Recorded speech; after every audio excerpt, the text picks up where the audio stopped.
ठाण्याचे शिवसेनेचे आमदार संजय गायकवाड यांनी नव्या वादाला तोंड फोडलंय।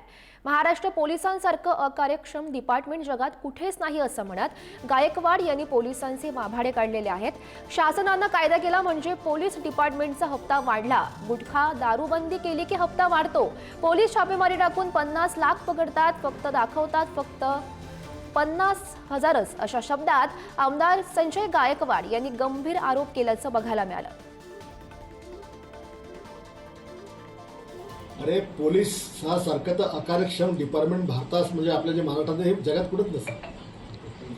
पोलीस डिपार्टमेंट म्हणजे कोणताही शासनाने कायदा केला की यांचा एक हप्ता वाढला, गुटखा बंदी केली की यानं गुटखा यांचा हप्ता वाढला, दारूबंद केली की यानं चालू करायची हप्ता वाढला। या राज्यातल्या पोलिसांनी देशातल्या पोलिसांनी इमानदारीने काम कधी केलं ना तर या जगातली सगळी गंदगी खतम होऊ शकते। यांनी फक्त प्रामाणिकपणे आपलं कर्तव्य सदर क्षणा खलनी करणं एवढं फक्त यांनी चांगलं जर केलं ना तर सगळी गुन्हेगारी खतम होते।